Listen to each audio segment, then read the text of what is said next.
So we can get started. I'll call to order the November 24th, 2020 meeting of the Board of Waterworks Trustees. Michelle, would you take roll call?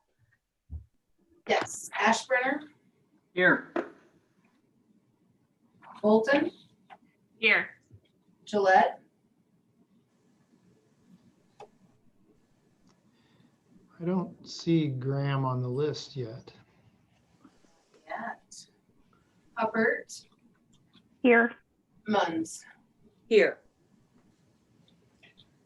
We can start and go through the consent agenda, and hopefully Graham will be able to join us as we move through this. So item 1 on today's agenda is the consent agenda, consisting of minutes of previous Board of Trustees and committee meetings, financial statements, list of payments for October 2020, summary of CEO approved expenditures in excess of $20,000, and setting the next meeting date for December 22nd. Is there anyone that would like anything pulled out of this to be discussed separately? If not, I'll entertain a motion to approve this as a package. So moved. Second. Ted, is there anything you'd like to draw our attention to in the consent agenda?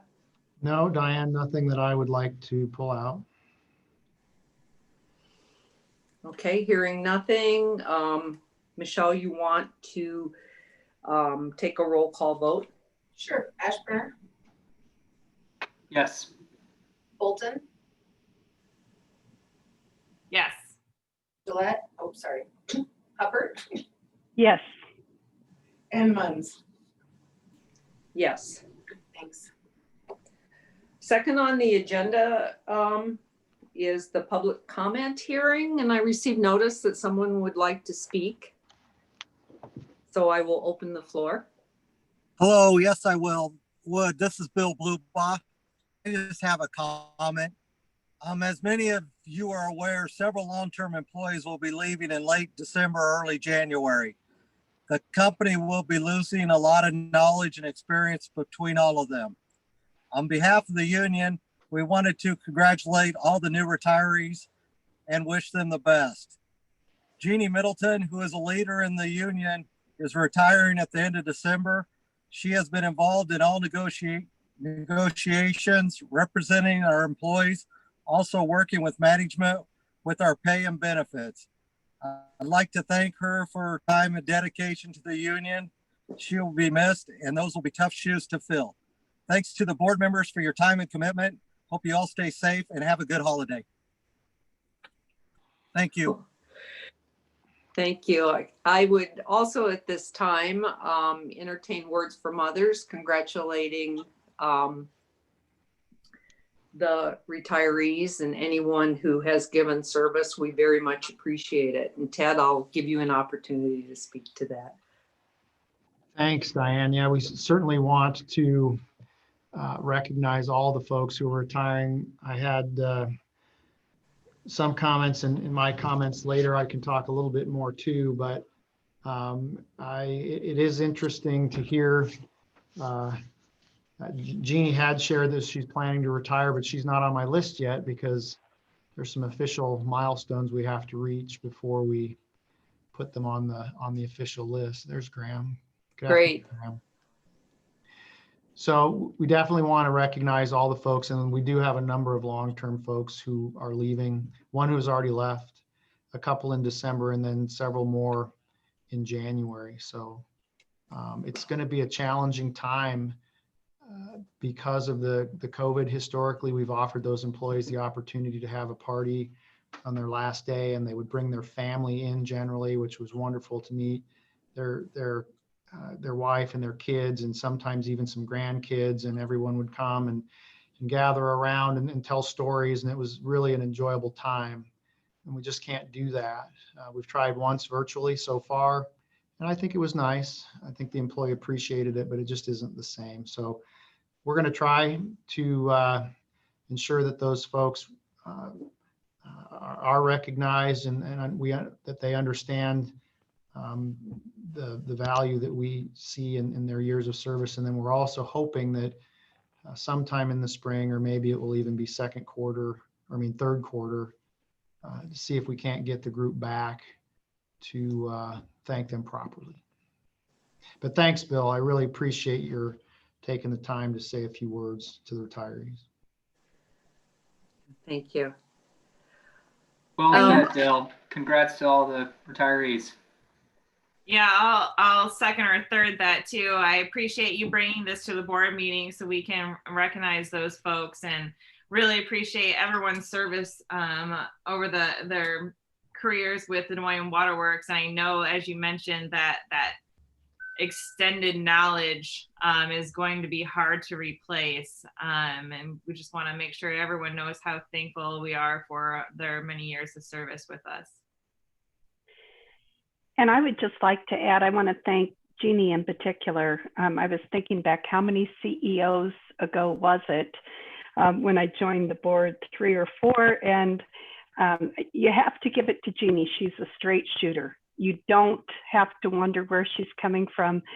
And just thank you so much for the hours and hours of time that you have spent above and beyond the normal role that you have. And to all the other retirees, stay in touch.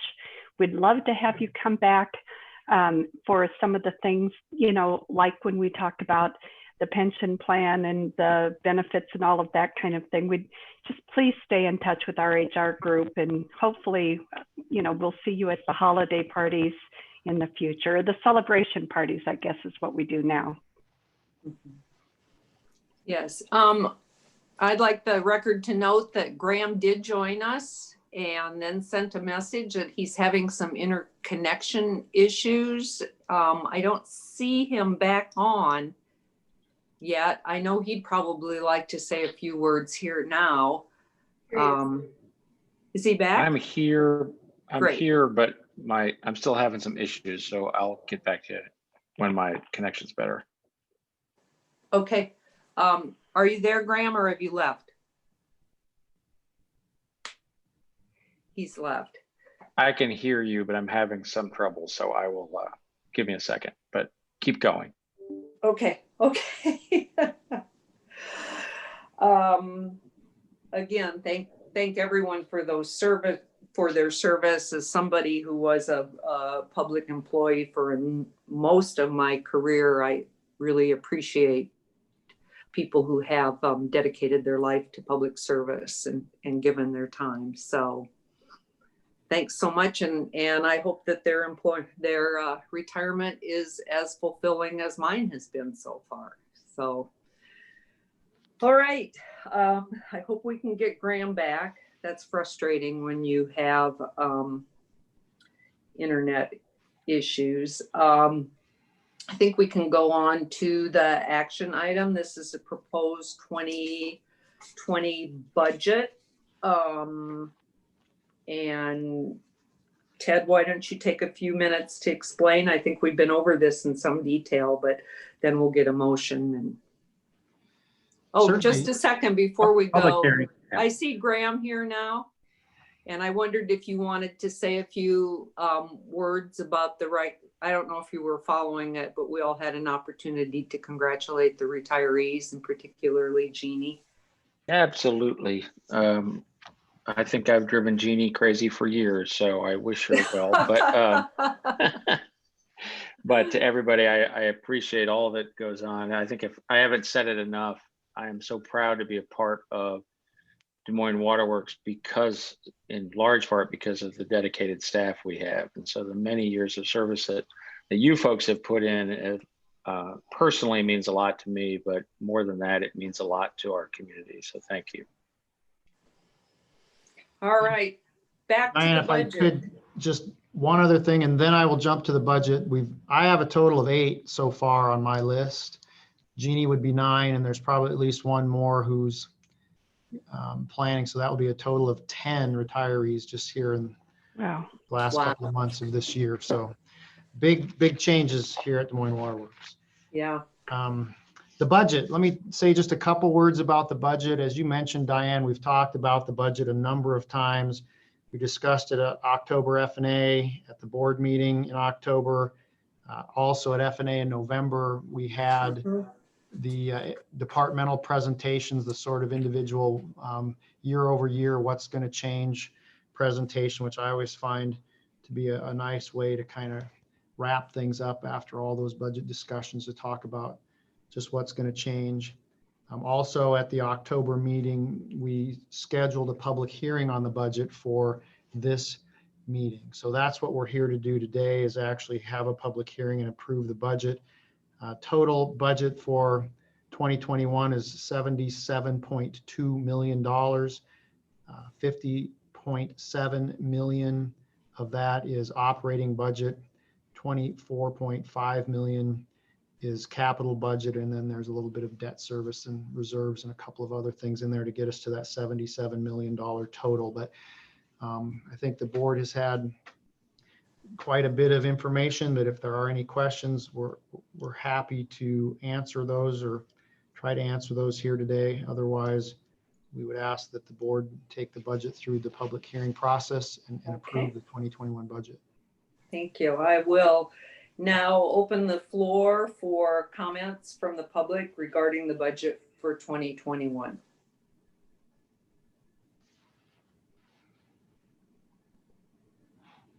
Michelle, do you want to tell people how to comment so that if anyone is confused? Absolutely. I posted, excuse me, I posted in the chat.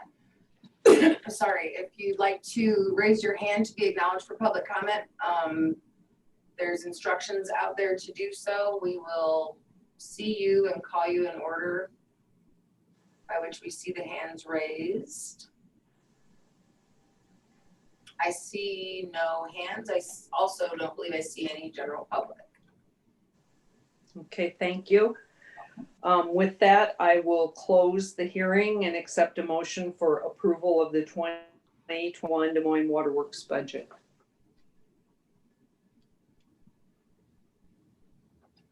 So moved. Second. Oh dear, now I think I'm frozen. I can hear you, Diane.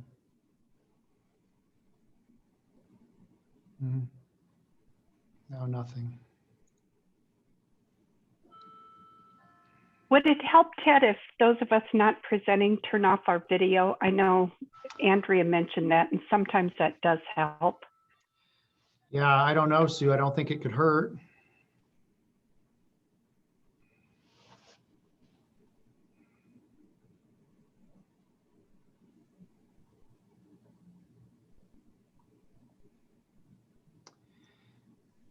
All right, I'm back, I think. I can see, yes, you appear to be back. Okay, all right. Did we get a motion We did, and a second. and a second? Are there any further questions for Ted on the budget? We've spent, as we said, we've spent a considerable amount of time going through this. So, but if there are remaining questions, now is the time to ask them. Hearing none, Michelle, would you like to take a roll call vote on the motion to approve the budget? Ashburner, Yes. Bolton, Yes. Gillette,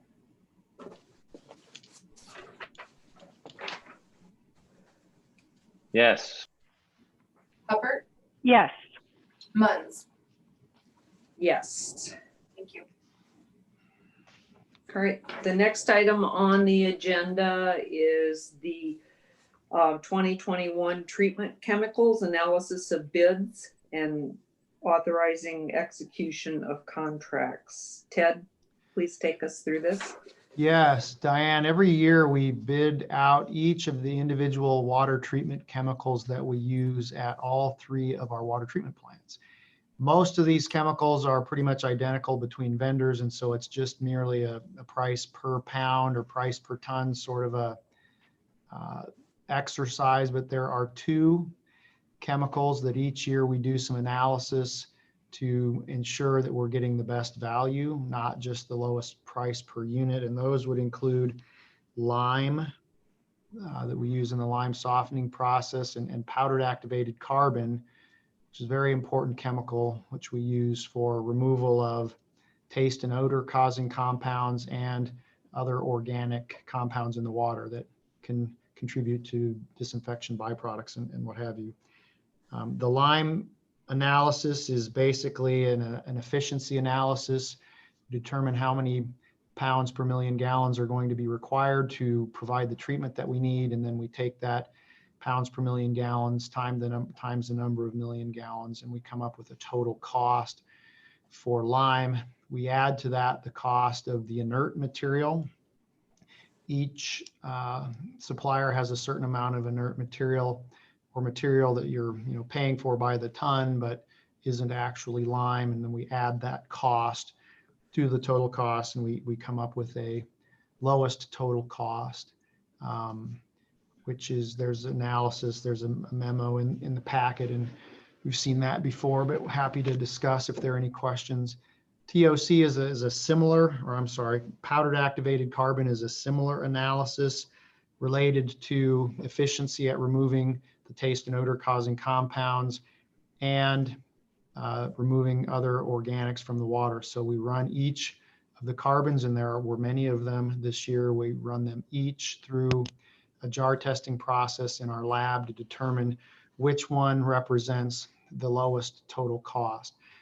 Interestingly, this year, related specifically to carbon, when we did that analysis, we ended up with the lowest price, the lowest total price by about $3,600 was a vendor that we'd never used before, a vendor that was sourcing their material not domestically but overseas in what appeared to us to be fairly small quantities. And so we were concerned about their ability to deliver on the timelines that we need. We have a small amount of storage here, and so delivery time is very critical in terms of exactly when they can get it here. So based on our analysis of the TOC removal and odor removal and delivery and sourcing, we believe that it is in the best interest of Des Moines Waterworks to pay that extra $3,600 for carbon this year, and that is what staff is recommending. All of the rest of the chemicals are purely based on the lowest price per pound or ton or gallon,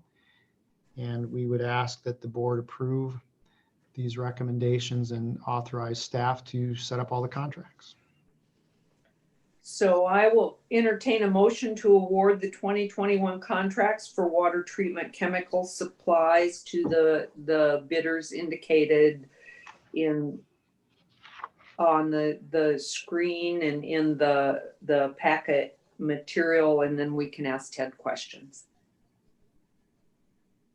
So moved. Second.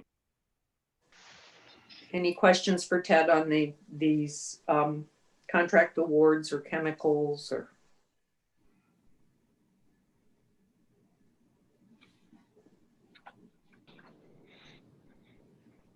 Hearing none, Michelle, would you take the roll call vote? Brenner?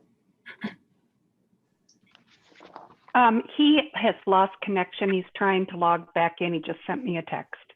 I don't know what's going on today. There must be something going on with CenturyLink or MediaCom or whoever people have. Yeah, this is an unusual amount of challenge today. Yeah. Grateful for a short agenda. Yeah. Michelle, why don't you continue and then we'll catch him at the end. Okay, Bolton, Yes. Gillette, Yes. Hubbard, Yes. Moines, Yes. Give him a minute.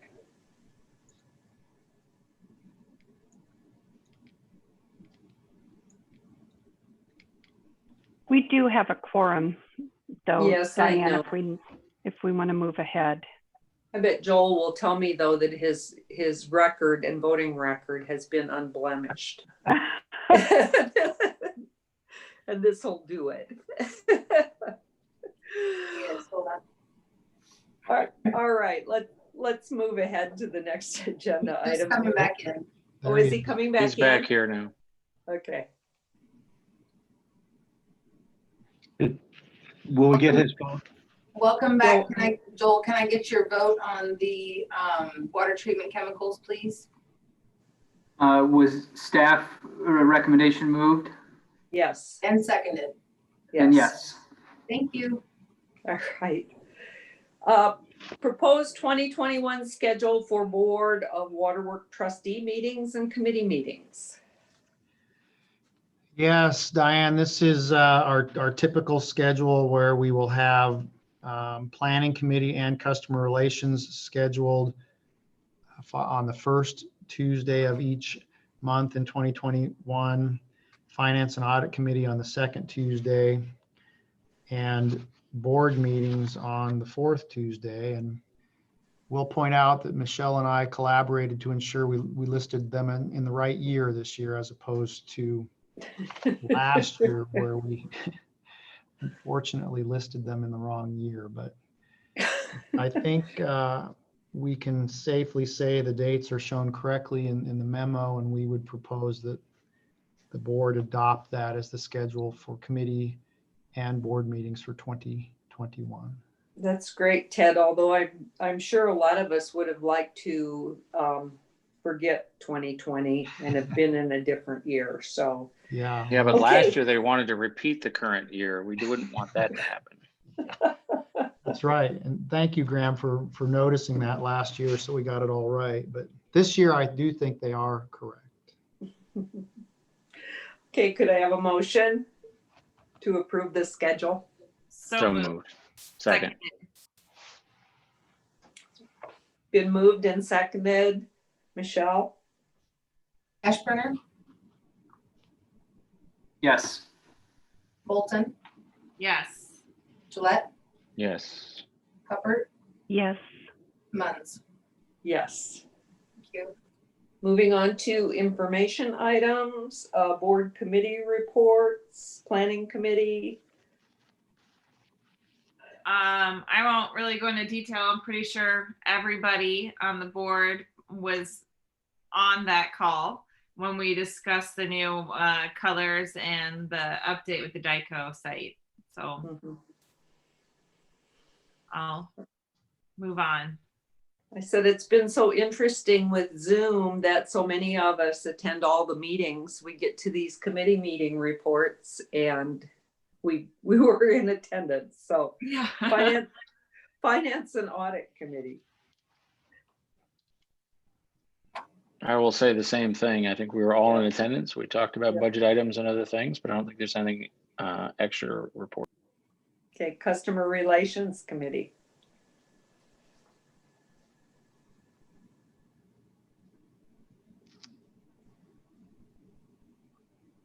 Sue, are you there or did you get kicked off too? No, I'm here. Yes. You have anything additional to what's in the packet? Okay. No. Bill Stowe Memorial Committee, Nothing new. Greater Des Moines Botanical Garden Board. Nothing new there either. Okay, Des Moines Waterworks Park Foundation Board. They have a pretty lengthy report included in the packet. One thing that is not included that I'll just share is that they did, I believe, officially hire a Renaissance Group to help with the fundraising efforts. Okay, thank you. The next agenda item is external affairs update. Thanks, Diane, and thanks to the board for allowing me a few minutes today to hear an update about external affairs.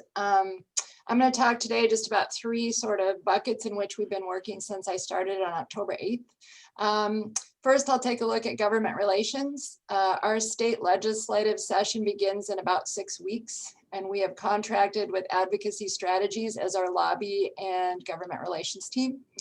The first 2 weeks of December, we are hosting 2 Zoom meetings for legislators in our service area. There are 29 of those. We have 16 Democrats and 13 Republicans. Ted will be introducing himself and talking about our policy considerations in those meetings, their virtual meetings. And then we'll hold virtual one-on-one meetings with Senate and House leadership. So that will involve legislators that aren't in our service area, but we want to build relationships with them. And then building relationships with legislators and laying groundwork for future policy approaches is important in the off season as well. So I expect to continue those meetings throughout the summer and next fall. Next, I'll talk about public relations and strategic communication. So I've enjoyed very much working closely with Melissa Walker, our media relations consultant. She's been assisting us with developing a comprehensive communication plan, as well as some press releases and media responses. We do continue to receive requests for interviews and presentations. Not quite as many as when I was here before, but I expect requests to increase again as groups are able to gather again. I've also been helping Ted organize initial meetings with candidates to facilitate our utility-wide strategic planning process next year. We've had interest from 5 or 6 firms, and I believe Ted and the management team will be selecting the team that will lead the process here in the near future. And then lastly, I'll talk about coalition building that we've been working on, and I'll highlight some potential opportunities for collaboration to improve water quality. So collaboration being the key word here. In the first 5 weeks when I started, I met with 35 different organizations just to sort of understand the political landscape, large P, capital P, and small p political landscape. I met with engineering firms and county staff, watershed coordinators, the Department of Natural Resources, tile drainage organizations, Central Iowa Water Trails, and the Greater Des Moines Partnership, just to name a partial list. So what I'm trying to do is understand, a lot has changed, some has stayed the same since I left 3 years ago, but I want to understand what's possible for us in terms of partnering with urban, suburban, and rural organizations and people. So I think it's going really well. I think we're up to about 42 organizations now that we've met with. And I think Ted some days thinks that I take up a lot of his time on the calendar, but he's been a good sport. So I'm just going to give you a few examples of some interesting possible collaborations that we've identified. Landis Cooperative is one of the largest farmers cooperatives in the state. They have about 60 locations. Many of those are in our watersheds. As well as Heartland Farmers Cooperative have reached out to us, and we have met with them one-on-one to talk about potential partnerships about conservation practices and better management of fertilizer in the watershed. I think that's a great sign that they reached out to us and are looking for ways we might be able to partner. I reached out to Jay Byers at the Greater Des Moines Partnership, and the Capital Crossroads team has agreed to convene a small group just to talk about the Soil and Water Task Force of 2015 and how they produced useful recommendations for water quality. And is there any way that we could help reinvigorate those efforts, that we'd be happy to help reorganize that effort. And then Polk County has launched a new model for treating tile drainage outlets. And so our hope is that we can advance that new model up into the watershed. And we've been having meetings with Heartland Cooperative and Polk County Soil and Water, some adjacent counties and other partners. So those are some of the highlights of the collaborative opportunities that we've potentially uncovered thus far. That's a summary of my work for now, and I would be happy to answer any questions at this time. So thank you. Jen, this is Sue. I do have a question for you. I liked how you started off and you said some things have remained the same, some things have changed. What do you think is the biggest landscape change, if you will, for us to have this kind of collaboration and partnership as we look at water quality? What are you seeing as different now from 3 years ago? Thank you, Sue.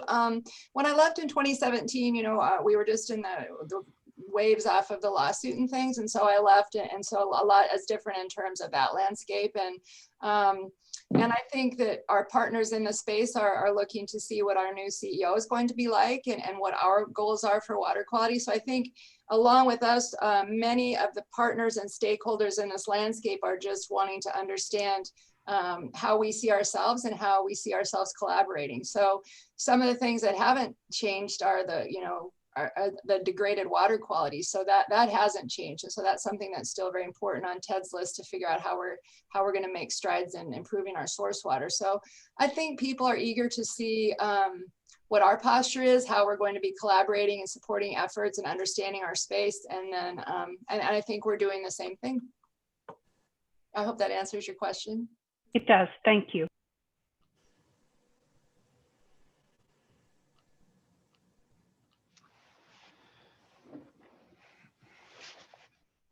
If there aren't any other questions for Jen, I would like to say that Jen has really hit the ground running since she's been back. We've talked almost daily about what our direction could be, should be, what can we do that will be meaningful over the next 5 years as an example for water quality. How can we get that done? And she's done a great job of reaching out to all the entities and organizations and seeing what are the opportunities and what can be done in the current situation. So thank you to her and to all of the 40+ groups that she's met with. My calendar has been a little busier, but it's a good busy. And so I appreciate her efforts. And I'm sorry, I got kicked off and came back into the room again, but I suspect that this will be a part of our strategic planning discussion of. It certainly will be part of our strategic planning, Diane, but I think Jen and I are both hopeful that we can identify some priorities even before strategic planning begins, some things that we can be working on and working towards. There are a lot of things going on out in the space, and things in places where we feel like we might be able to have some influence. And so we're hoping to identify those and share those with the board, probably even before strategic planning gets underway. Jen, I do have another question. I'm just curious because some of the leadership changes that have occurred at the Capitol, are you starting to find or identify or trying to identify kind of an internal champion that we can work with? I'm just curious if this is the top agenda item for anyone. When you say if this is the top agenda item, do you mean water quality? I do. Okay, no, that's okay. No, we have not identified anybody that would carry our ball for us yet. Right now, I'm just, I want to be sure that we have the right tone and flavor for our legislative priorities, and they are specific enough that people understand where we're headed, but yet give us some room to move around in there depending on what happens at the Capitol. So once we get those completely solidified, then I think we'll be able to understand what committees those might pass through and then start, building relationships with those particular leaders. So I suspect that will start happening in the next couple weeks. Thanks, Jen. Mm-hmm. Jen's going to share the legislative priorities with us next Tuesday, so can all look forward to that. Great. And I wanted to ask about, and this may be a better task or topic for Melissa Walker, but I just kind of wanted to plant the seed, something Ted and I have discussed. We're approaching some pivotal moments in our regionalization discussions, specifically a possible meeting in December, as you know, where we'll work with some of the other communities and bring some of the work to them. I think that's a really pivotal moment, and I'd really like to have a communications plan in place for that moment, because I think a lot of the discussion will become calcified at that point. So I'm curious, you don't have to get into detail now, but just I'm hoping you'll have something you'll be able to give to us, so we have a coherent message and board members know what the message is and can understand what it is that we're trying to communicate to the public and our regional partners. So maybe more of a request than a question. But. Okay, no, thank you, Joel. I appreciate that. And I appreciate your sensitivity for strategic communications as well. So Ted has asked Melissa and me to work on a plan and to help prepare the board and so on for questions that might arise in the next few weeks. And so Melissa and I met today, and we suspect we'll have some topics and points to present to Ted and the board here in the next week or two. Melissa, if you'd like to jump in, I don't mean to put you on the spot, but you're certainly welcome to jump in. We did meet with Laura Sarcone, so we have an idea of what has been done in the past, and then we're going to draw upon Laura's expertise and put together some information and talking points and topics, I think. Yes, Joel, we are planning a communication strategy tied to the regionalization effort, working on talking points, not only for Des Moines Waterworks and for the board here, but also for the regional partners involved as well. So there's a consistent message that is being presented to the public. Great, thank you. Look forward to seeing it. Any other questions?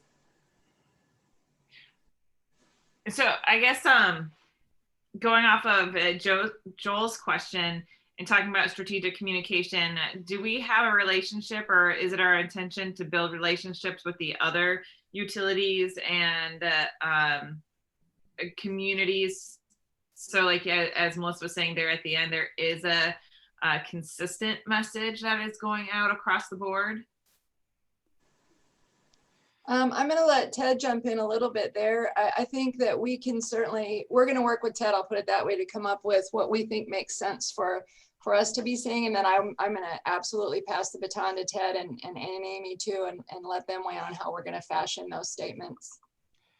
Yeah, Andrea, I would respond to that by saying, you know, first and foremost, we're trying to put together an outline for the meeting that we're going to have in December that is very clearly articulated from the three utilities who have been involved in the discussions in terms of where we are. It's an update.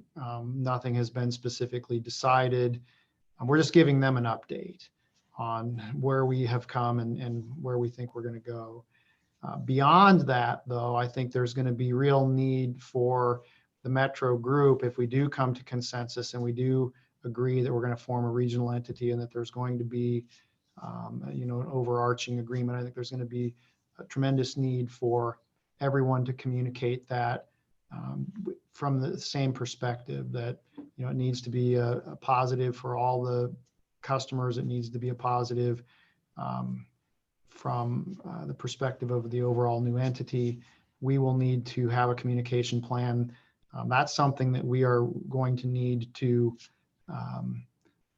I don't know if sell is the right word, but we need to help our customers and everyone's customers understand why we're doing this and that it's the right thing to do and what the benefits are and what the downsides are of not doing it. So I see that down the road a little ways, and I'm not sure which one of those questions you were asking, but you know, now we just want to share progress with the other entities in the region. We want our board to make sure that they have the talking points, that, you know, this is an update.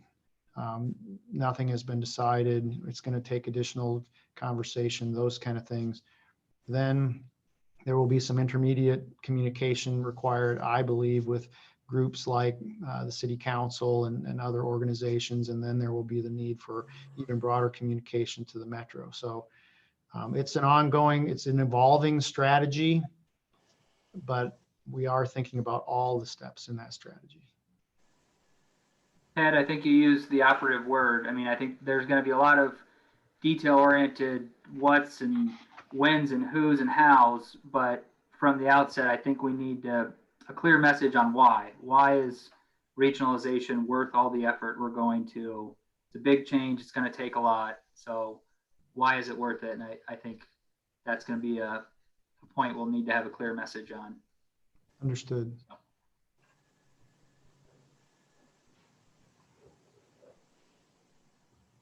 Yep, couldn't agree more on that. Thank you, everybody.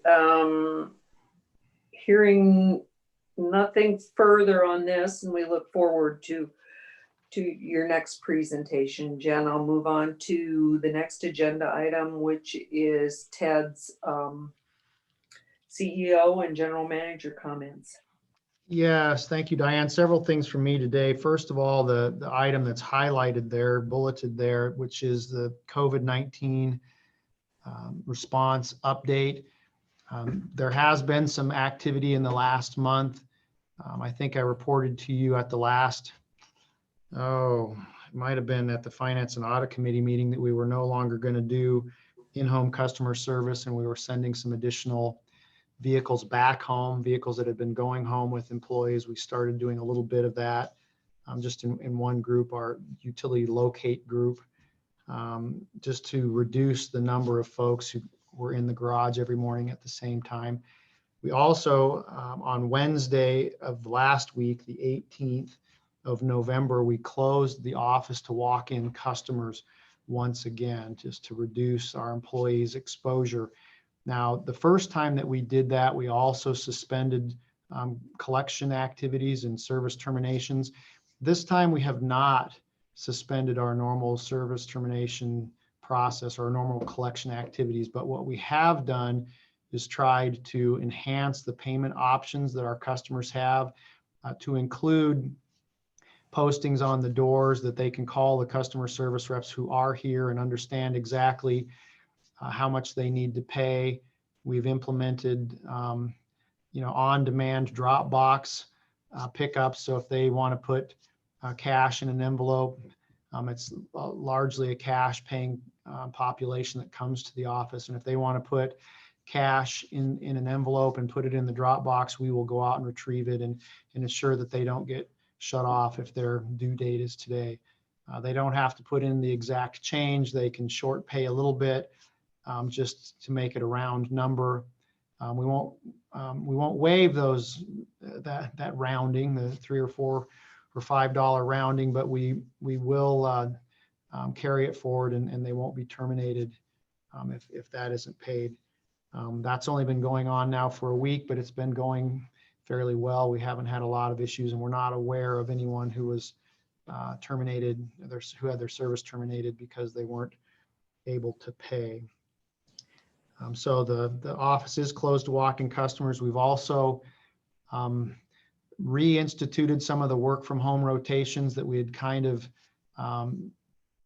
suspended there for a while. Initially, we were just trying to have anyone who could work from home effectively work from home, but we started bringing those people back in so that they would have at least an occasional day or week or rotation in the office. But we've sort of taken a step back on that as the numbers continue to climb and the situation continues to be an issue here in Iowa, especially in Polk County. So those are some of the things we're doing. I did want to give you a quick staff update. Since the beginning of the pandemic, we have had 9 employees out of our 210. So a small percentage, 4 or 5% of our employees who have tested positive or were symptomatic after someone else in their home tested positive. So a total of 9 out of 210. Of those 9, 8 of them are back to work and have recovered, if you will, and 1 is still working from home and is actually asymptomatic and will be returning on Monday of next week. So that's the total there. We've also had a number of staff who had to quarantine at home because of direct exposure, typically with someone else in their immediate family or in their household. Right now, as of today, we have 4 folks who are quarantined at home because of a direct exposure in their family, and they're folks who aren't able to work from home, so they're just at home, a total of 4. And then we also have 4 who are working from home, who are able to work from home, but are quarantined because of a direct exposure within their family. So 8 folks right now who are quarantined, and we've had any number of folks over the last 8 months or whatever it's been. So that's kind of where we are with the COVID situation. Our goal is to try to ensure that all of our folks can work and do their job and provide the service that we provide, but do so safely. Again, no need for the board to ratify our plan again, because it really isn't much different than it was months ago when it was last ratified, but happy to answer any questions if anybody has any about that situation. I'll just note that Ted told me a little earlier that the Iowa Utility Association had made a request for key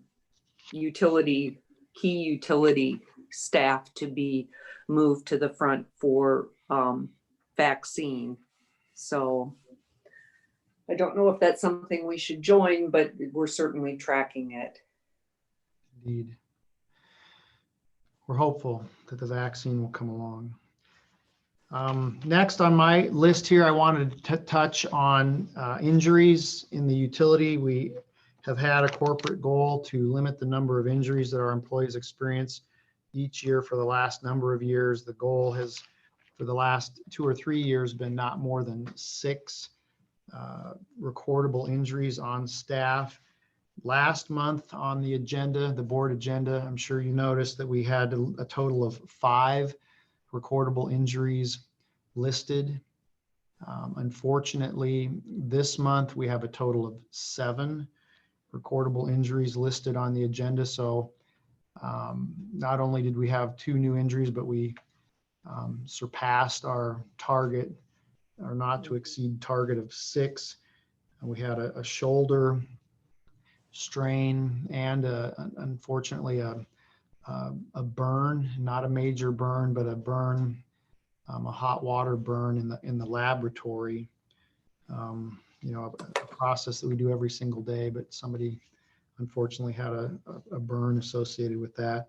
And even more unfortunately, since the agenda was published, we have 2 more recordable injuries for the year, which brings our total to 9. One of those was a laceration, a service worker replacing a meter in a home and had a cut, a fairly significant cut that required some stitches. And then we also had a hearing loss, a recordable hearing loss. That was actually a retiree who is filed a claim for hearing loss, which becomes a recordable injury in the year that it's reported. So it's been a tough month, let me say, from an injury perspective. A little frustrating, of course, especially for the folks who were injured and for the safety team, but we will continue to focus on safety and we will review each and every one of those incidents and try to learn something from them and share that information out with the staff. We already talked about the retirees. I don't really have a lot more to report other than just some timing for your information. We did have 1 person who retired on the 30th of October. We have 1 person who is scheduled to retire just before Christmas. We have 6 who are scheduled to retire in January.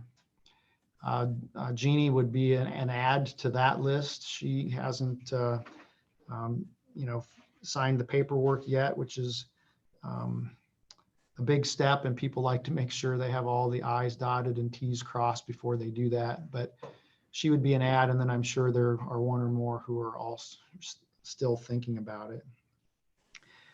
I also would like to share that the city council reappointed Graham to the board.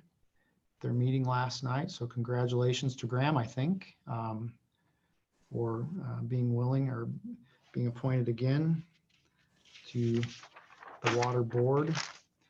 And then lastly, from me, I just wanted to share with the board. Ed, they reappointed me as well, so I'm sorry to Oh, say they you're did. stuck with me. Okay. Well, congratulations to Joel 2 too. new Sorry for ya. members. Yeah. Okay, well, sorry that I missed that. I'm embarrassed, but congratulations to you too, to both of you. Thank you very much. And lastly, for me, I just wanted to share an update with the board, make for your awareness or ensure your awareness. The ICCI and Food and Water Watch lawsuit is going to be argued, I guess maybe is the term, or discussed before the Supreme Court on December the 16th, I believe is the date.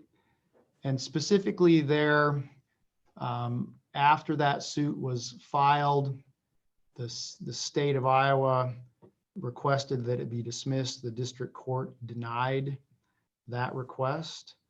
The state then appealed that denial, and that appeal is what is going to be discussed at the Supreme Court on the 16th of December. So we are not a party to that suit, but you all know we did file an amicus brief in support of their clean water action because of the tremendous impact that water quality has on our operation. Just wanted to make the board aware that that was happening. So I think that's it for me, Diane, unless there are questions.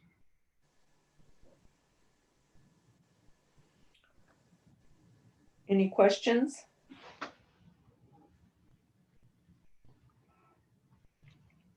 I think that, Ted, with respect to that argument that's coming up in December, we had a request to engage in an op-ed. Has that been resolved? No. Well, then we do need to talk about that. I think that Ted, and I think you received an email with respect to that. We've had a request to work with CCI on an op-ed. And I think Ted would like some direction on that, whether or not that's something that is the will of the board that we do that. I guess what I'd be interested in hearing, and they may not be prepared to do this, if maybe Jen and Melissa and Ted would put together their thoughts if they're interested in doing this, or they think it's a good idea, and have that brought back to us, as opposed to having just a kind of open-ended discussion about whether we should or not. Happy to do that, Graham. Happy to Well, do that. I think also there was a comment made to us by some of the regional customers, not at the meeting this morning, but I believe it was last Friday or Thursday, whatever day our meeting was before today's meeting. And, they're watching us, and they made a comment, something like, and let me just say, they're being very understanding and collaborative and all the words that I heard Jen say. But they also made some kind of comment, because we were talking about having to go to the legislature this year, possibly on this 28F language that we are going to need in order to have a water utility regionalized. And one of the members, and I can't remember who it was, maybe Ted or Diane will, said, you guys aren't doing anything right now that's going to upset the legislature, are you? So I'm just putting that out there to say, I loved hearing Jen's report, loved hearing our plans on regionalization and the communication plan. I would hope our efforts on an editorial would be more focused on regionalization. We kind of had a split board when we made the decision to send in a brief on their lawsuit. And I thought it was pretty clear that we were not going to be front and center and take any kind of additional action besides restating the purpose of what our lawsuit was. I hope we're very careful as we go into any kind of consideration on this. And I would hope that would not be where we would be using our political capital. So I'd like to follow up on part of that, and specifically, where we allocate our communications bandwidth or political capital. Of course, this entity and this board will advocate for clean water, and we're never going to stop doing that. We've been supportive of this lawsuit, but we only have, so much communications bandwidth, in that we have other items that we're interested in writing op-eds and other publications we'd like to, or other op-eds we'd like to run with the Register and other publications. And this doesn't isn't the right item for us to be publishing op-ed on. We've filed the amicus brief. We've supported the lawsuit. The Supreme Court is not going to read our op-ed and decide based on that, so it will have little effect. However, I think, if we want to put together a statement and maybe give that to CCI, if they want to use that in their own op-ed or their own publication, I think that might be fine.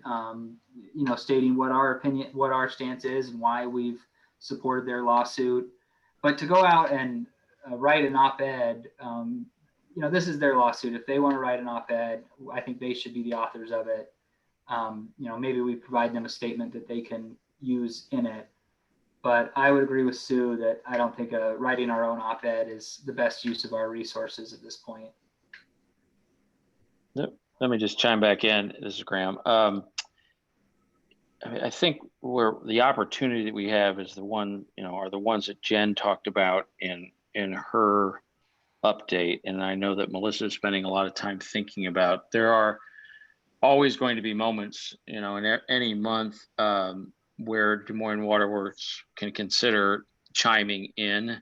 To me, what's most important here is that, as I say, Jen and Melissa and Ted spent a little time thinking about how best to hit those high points for us. Water quality is always going to be something that we want to talk about. And if the Register is writing about water quality, whether it's a CCI event at the Supreme Court or something else, it gives us an opportunity to say something.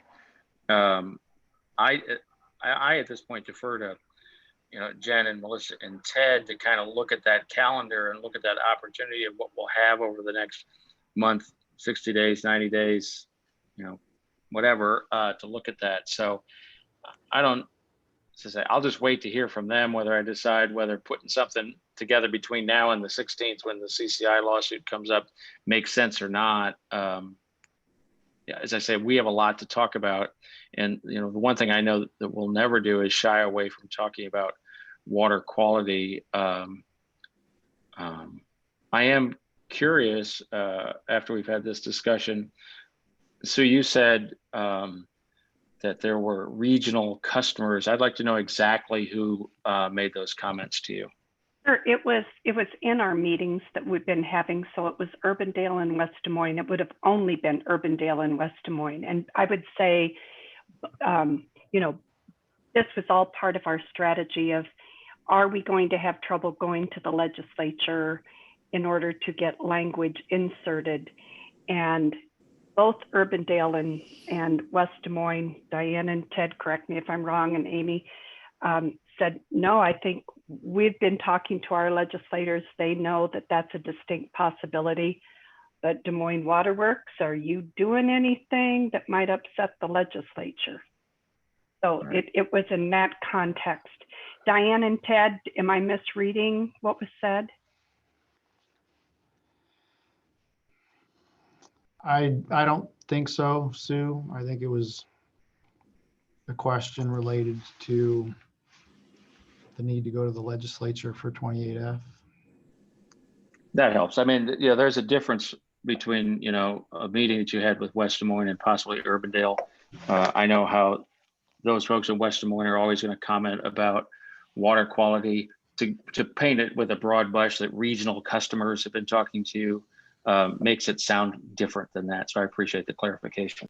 No, and I'm sorry, I haven't really had a conversation with Ankeny or anyone else. We're trying to keep it fairly tight on what it is that we would need. And it was just a week ago that we found out that the language that we might need to have legislative support, if you will. But no, it was not a broad regional customers are concerned about this. It was in our, I think we're calling it our micro group. Is that correct, Ted? That is correct. Yep.